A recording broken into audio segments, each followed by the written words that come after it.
Ine-explain nyo kung ano po yung system reconciliation error. Go ahead po. Sorry na, punto lang ko na nasa sasakyan ako. Saan pa ako naputol? Doon sa saan part? Sabi nyo po ay katulad sa bangko na pag may dinideposit, nagkakaroon ng delay kasi ina-update nila yung system nila ng around 10 o'clock ng gabi. Ang gabi, yes. Oo. Yung delay na yun kasi, yun yung tinatawag na reconciliation, di ba? Yung mga cheque kasi, hindi naman yan bukas makikredit. Inaabot pa yan ng 3 days. So, yun yung sinasabing system reconciliation. Sa bangko yun. Pero sa GCash at sa Paymaya at sa mga tulad nating, what do you call that, sa mga e-wallet, hindi real time kasi yan. So, yung reconciliation dyan, mas mabilis. Bukod doon, I'm sure hindi siya inaabot ng oras tulad na sa bangko. Pero it's the same thing. Nagkakaroon ng konting delay. Siguro na-experience pa rin ng mga tao yung minsan nagtatry akong mag-load sa GCash pero inaabot ng ilang araw pa nga minsan bago lumabas. Ito yung mga tinatawag nating mga reconciliation errors. Now, in the past, we had reconciliation errors sa BDO, sa BPI, and some other banks. So, nangyayari talaga siya. Okay.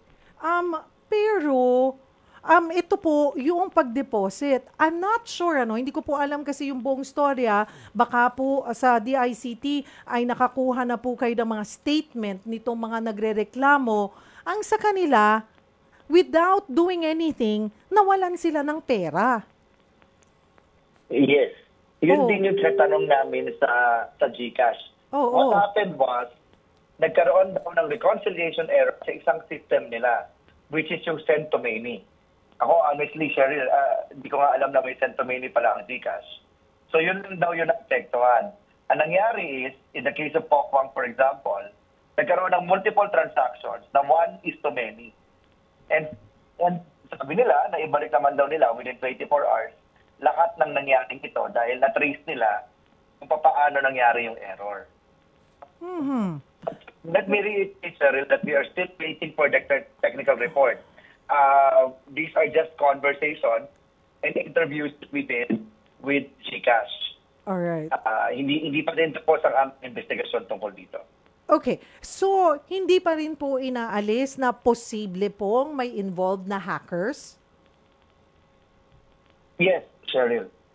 Gusto lang din i-reiterate na yung National Computer Emergency Response Team ng DICT, ang sole responsibility namin under Executive Order 58 ay ma-check kung ito ba ay isang cybersecurity incident.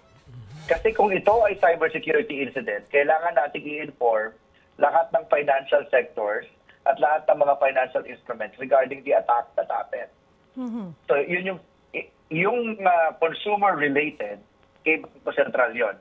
Naibalik ma pera si Bangko Sentral yon kasi siya yung regulator ni GCash. Okay. In our case, I will definitely say that until now, we are not confident to say that this is not a cybersecurity incident. And that is why I'm waiting for GCash for their technical report so we can evaluate. At doon din po ay, kasi kanina po tanghali ay nakausap ko rin po si Yusek Ramos. And hindi siya naniniwala na ito'y system glitch lamang. Because I think doon sa initial data na nakuha nila, parang nagtataka sila na bakit may iisang number, common number na nakakuha dito sa certain numbers of account, like 4 accounts po yata yon, na iisa lang yung pinuntahan ng kanilang pera. Kung naintindihan ko po ng tama. But I'm sure you're updated on that, Yusek. There are cases that the numbers are being repeated. Again, the module that was affected was the send to many. Siguro gawin ko ng example yung kay Pokwang. Yung kay Pokwang, pare-pareho naman ng amount, 2,000 pesos. Opo. Pero may kakaiba yung numbers, although may mga numbers na naulit.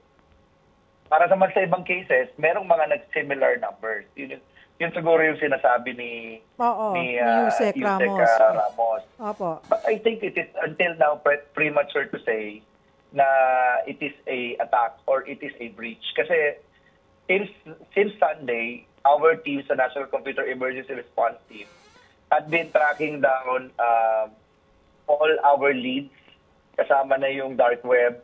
Kasi alam mo naman, pag may atake, usually may nagmamayabang dyan eh. So far, wala kaming nakita. That's one. Number two, we're trying to also replicate an issue. Meron kami mga suspect, example. Meron kasi tinatawag na Google Authentication Hack kung saan nababypass yung one-time password. Masyadong technical yung diskusyon pero hindi ko na babanggitin. Pero sasabihin ko lang na tinatry din ni NCERT, nagpaalam naman kami sa GCash, tinatry din ang ating National Computer Emergency Response Team na mag-perform ng red teaming or penetration testing, trying some other vulnerability sa GCash. At sa loob ng 2 araw, hindi pa namin nare-replicate. So wala pa kami nakikita sa ngayon.